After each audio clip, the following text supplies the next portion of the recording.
Good morning. So we've got a couple of emails that I want to address after the So You Want to Buy a Horse video. There were a couple of good questions, and I think we're going to address that today.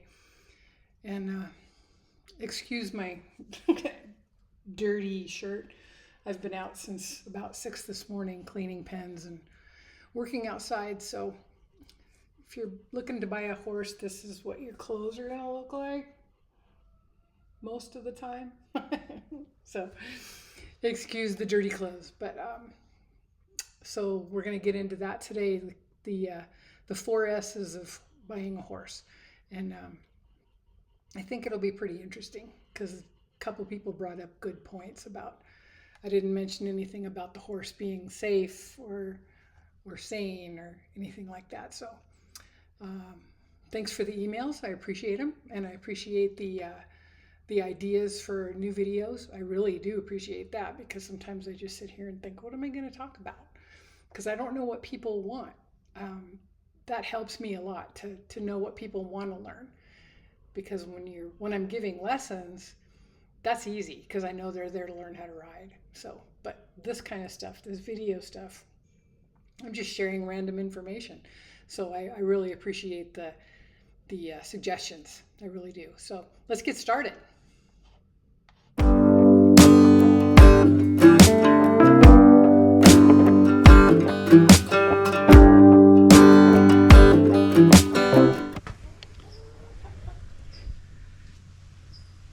So yeah, we're going to do the four S's today. And if I cover things that I covered in the last video, sorry about that, but stream of consciousness videoing here. So we'll start off with safe. Safe, I think, is a relative term when it comes to horses. I really think that if you have a safe horse, you're still going to have sometimes issues where they get scared. I mean, if someone tells you that the horse you're looking at is bomb-proof, run away quickly because there's no such thing as bomb-proof. Horses are prey animals. They get scared. Things come after them. They either brace and look at it, or they just take off running. So, that's what prey animals do. They take off running when something chases them. So be prepared for that, the bomb-proof thing. If you have a desire to be a trail rider, you don't want to buy a barrel racing horse. That's probably the last thing you need is a barrel racing horse if you want to be a trail rider. So keep that in mind when you're looking. Being your first horse, you want a horse that's going to stand tied. You want to be able to tie him on your cross ties and have him stand there quietly and not move around and jump around and kick at you and paw and things like that. And that's usually a hallmark of a young horse. I have one that does that and we're working on it. It just takes time and patience. But if this is your first horse, you kind of want one that already knows how to do that. Just stand quietly. When you get to be a better hand and get used to being around horses, then, look for a horse that you could work with doing that. But when you're looking for your first horse, look for something that's broke, maybe needs a little maintenance, as in like maybe some bute once in a while because they have a little arthritis. That brings me into the sound part. I don't really think that there's ever a horse that's 100% sound. They're going to have something going on at some point. Horses are prey animals. They're meant to be hunted. They're not meant to do some of the things that we do with them. They're not, built like elephants. So they get broken. And I've always said that people don't sell good horses, and I've gotten some flack for that. But if you're looking for a $5,000 or $6,000 horse, there's gonna be something going on. I mean, if you're gonna spend 50 grand on a horse, then yeah, maybe you'll get one that's close to 100% sound. that's just something you have to deal with. Do the vet check. Definitely do the vet check, because the vet will look at it. They'll do the lameness exam. They'll do them, run them in circles, not run them, but trot them in circles, check for lameness, and they'll check their endurance, their heart, their vitals, and make sure you do the blood work. Do the blood work, because a lot of times, or I shouldn't say a lot of times, sometimes people will drug horses before they're brought out to be shown for sale. They'll give them bute, they'll give them tranks, something like that. So make sure you do the blood work. It'll pay off in the long run, believe me. And also, when you're looking at horses, keep in mind that a lot of horses are, different breeds will have different dispositions. So you want to make sure that you know the general disposition of a horse, like an Arab. Arabs are great horses, but they can tend to be a little more high-strung, like thoroughbreds. Percherons, I've had all three of those, and they're all just kind of ready to go. And even some quarter horses that way. Depends on the bloodlines and the quarter horses. But, be aware of what you're looking at. If you're looking at an Arab, make sure you know that that horse might be a little more ready to go than, say, a quarter horse. Or what's another kind of quiet breed? Like a Belgian. I mean, if you're looking for a draft horse, a lot of people don't like draft horses. I tend to like draft horses. But they all have different dispositions, and keep those in mind.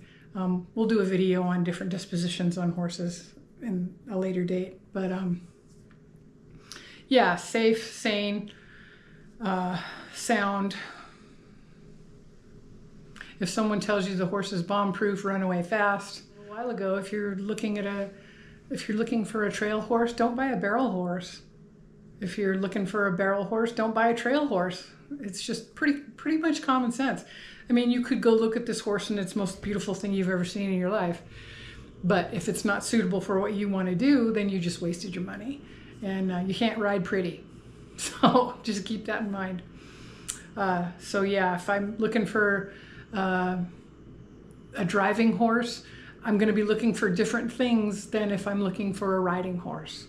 So, and you can do both with horses. Don't think that you can't. You can still ride a driving horse most of the time. You can't always drive a riding horse.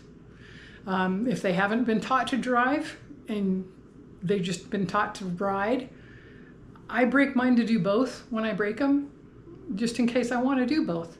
But some horses are never broke to drive. So when you try to drive them, it could be disastrous. Because that's a whole new thing. It's a whole different ballgame. But yeah, as far as suitable, make sure that they're suitable for what you want. And your vet will help you with that too. Your vet will be able to tell you if this horse is built and has the endurance and the suitability. What do they call it? They call it, I forget what they call it. But being able to do what you're going to tell your vet, I want a trail horse, and he's going to tell you, yeah, this horse can do trail.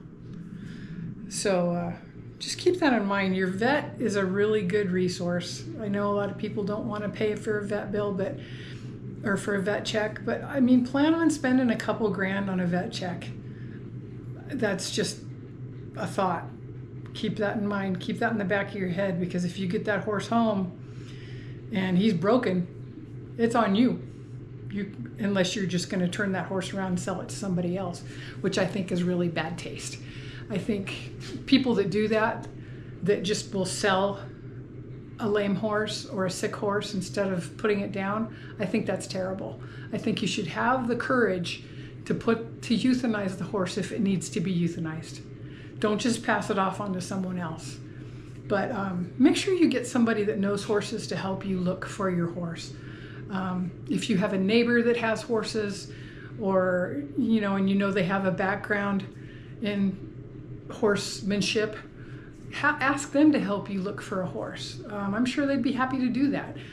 If you ask a trainer, they're going to charge you, but I always thought that was kind of bad taste too, because I mean, if you're going to buy a horse and you have a trainer already, you're probably going to have that horse in training with that person. So they really shouldn't be charging you to go with you and help you find a horse.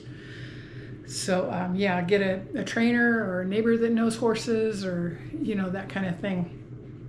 There are some people that do consulting work. That's hard to do with horses though, because you can't do it over the phone that easily. I mean, you can do discipline consulting, which you can do that over the phone. That's no big deal. But I think you really need to have someone to put eyes on the horse that you're trying to buy. And I think it's always a good idea to have help. And make sure that you take your trailer with you when you go to look at this horse. Make sure that it loads. And if you don't have a trailer, get one, because I think that's the first thing you need to do is buy a trailer.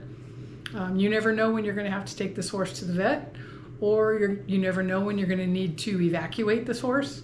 And you need to make sure that it loads in that trailer and backs out. I can be taught not to do this, but horses shouldn't turn around and come out front ways. They should be able to be backed out of the trailer. If you've got a trailer that's wide enough to turn that horse around and come out front-wise, do what you do. You do you.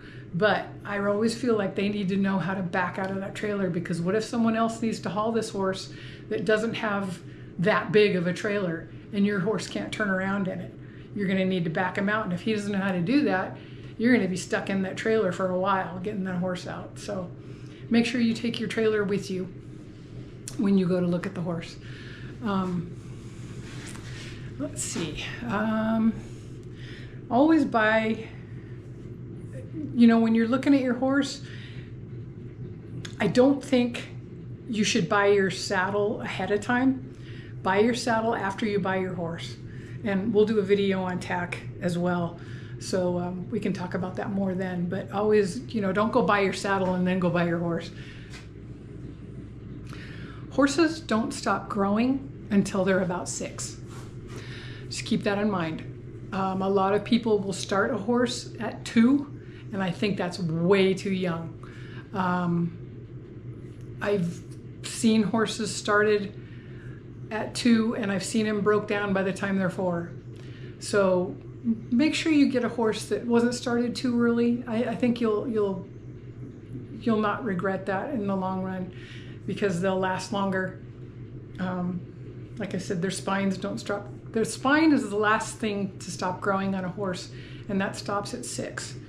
And I've always noticed that when I've bought horses that are 4, 5 years old, that when I get them home, between 5 and 6 is when they really fill out. I mean, I've had horses that I bought that were kind of lanky and kind of skinny looking, and by the time they were 6 years old, they were just like beef. So I think that, keep that in mind when you're buying a horse. Sometimes it's better for a first horse to be an older horse, 10, 12, 15 years old. Nothing wrong with a 15-year-old horse. I've seen hunter jumpers that are 17 years old, just hitting their prime. So keep that in mind as well. It'll help you in the long run. When you're looking at a horse and you ask what the horse takes as far as a bit, if they hand you something like this,